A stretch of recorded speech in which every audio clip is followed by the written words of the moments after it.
Hello and early Merry Christmas. I'm going to use this opportunity in the beginning of this video to tell you that tomorrow I'm going to be having a live stream on this channel here at 2 p.m. Eastern Standard Time, and that is 11 a.m. Pacific Standard Time. That will be tomorrow, the 24th. So if you would like to see a lot of shards open, we're going to be doing it on the YouTube. I will leave a pinned comment of the YouTube live stream link. That way you can set a reminder if you will like. We will be doing a live stream for approximately an hour. We'll be opening shards. I have over 1,000 ancient shards. That's, you heard me right, 1,000 ancient shards combined between all of the different people that would like me to open shards on their account. One person has 500 shards alone. So we're going to have the largest ancient shard opening I have ever done tomorrow on live stream. We're going to start it out on the YouTube. Again, I'll have the link. And then we're going to go over to Twitch to finish it, as it's going to take several hours to open 1,000 ancient shards, as well as we're going to be decorating the Christmas tree and all that stuff. So I love you guys, and I hope to see you on that live stream tomorrow. And let's get into today's video,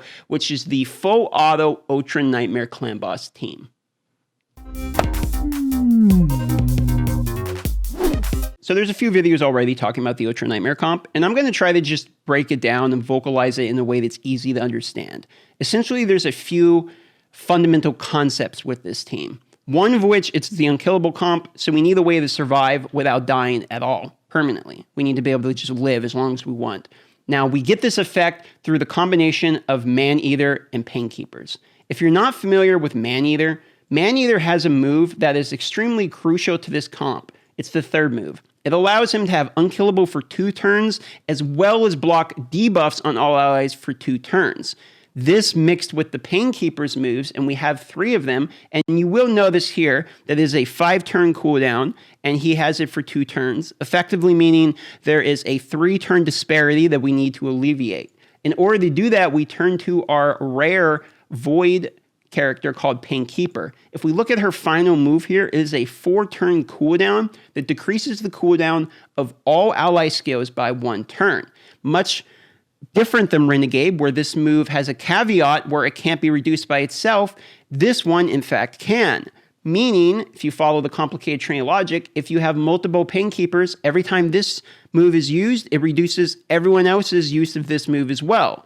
Effectively meaning, and just you'll have to follow this train of logic.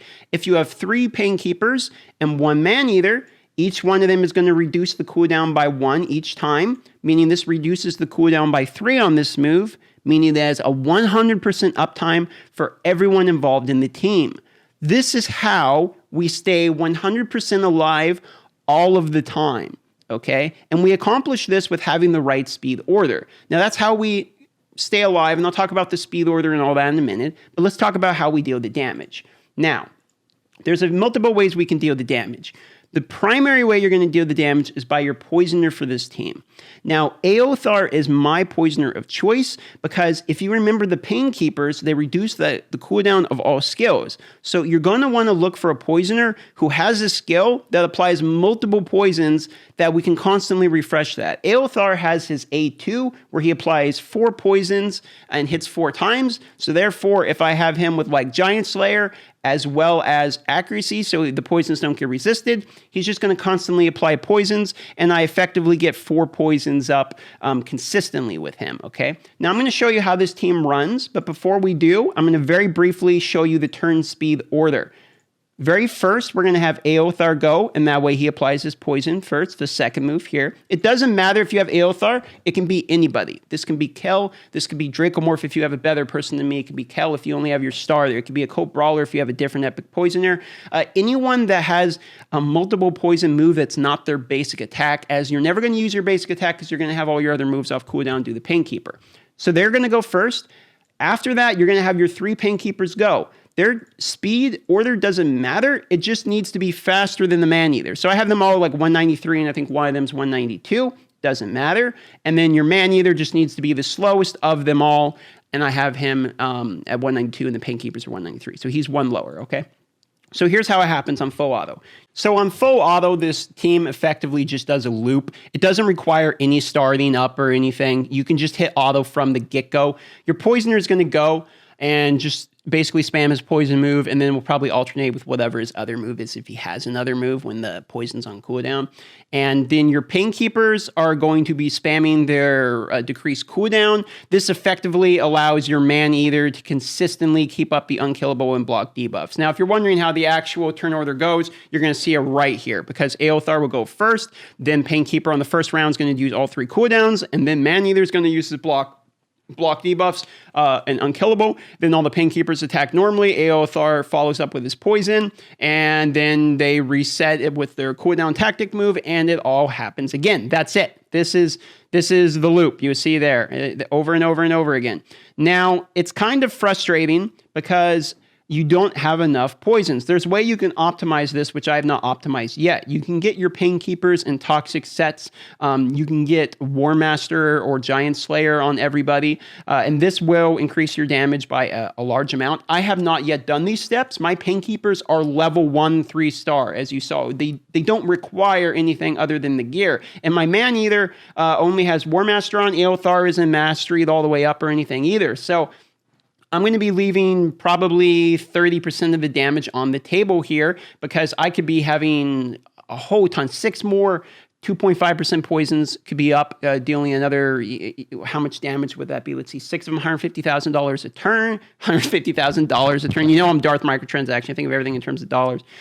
150,000 damage a turn. The Giant Slayers would be proccing, but I have been able to do about 25 million, no problem, ending the battles at 22 minutes, 23 minutes with just this loop. And I guarantee you I could get it to the 35 million that would be required once full mastered.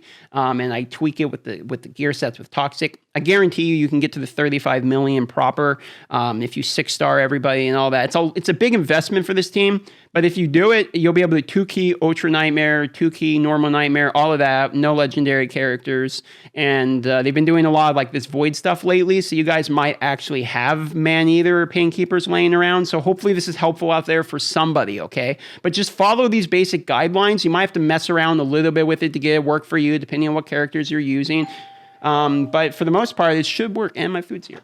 Okay, so we've been going like almost 22 minutes. We could go a little bit longer, get a little bit more damage, but you guys get the picture, okay? This is just to kind of show you, give you an example. So when you want to end it here, you just kind of take it off auto like this, and you just click on the guy, and that way you let everyone kind of die. If you just like let it run on auto, it's going to end up jamming after a while because there's like a limit on how long these things can go in order to save like bandwidth or something, I'm sure. And there you go, 1.7 million crit, holy moly. So in there, 28 million full auto. I mean, I just went in like 8 during this. I mean, you don't have to do anything, and it's not really that hard of requirements to get.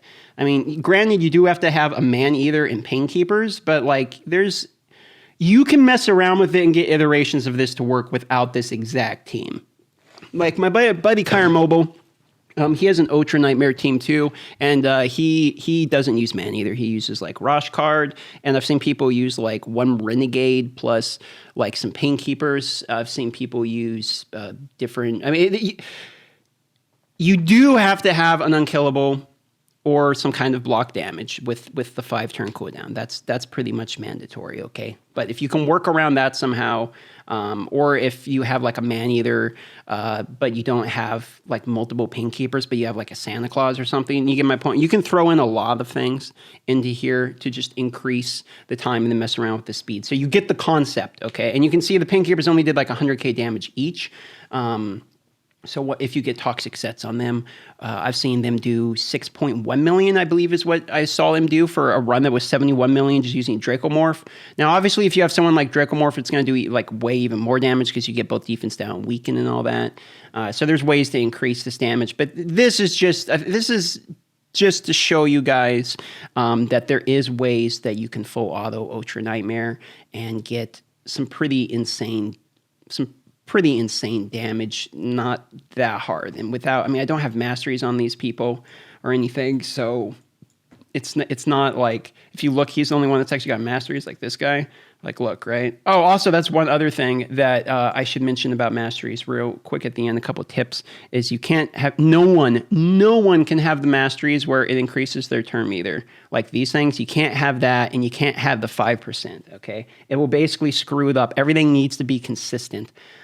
So don't mess that up. Plus, the Pain Keepers don't need anything. But if you do get Giant Slayer, would be the best, because when they attack, they're always going to use this one, attack 2 times here for the Giant Slayer proc. So highly suggest getting Giant Slayer on these guys and Toxic sets as well, just to get some additional poisons. But yeah, that's basically it, guys. I mean, that's the team. It's not that hard to do once you actually have like the right people. So if you happen to pull these people and you're like, well, I have no legendaries, but I got lucky and pulled, you know, some of these void characters, well then have at it, man. Good luck with you. You can cheese some pretty easy Transcendence chests that way, and it'll work on Nightmare too. You just got to speed tune it for Nightmare. You just drop everyone's speed by 20 and it works as well. Okay, guys, love you all. I'll see you on that live stream tomorrow. And yeah, thanks for subscribing. Bye-bye now.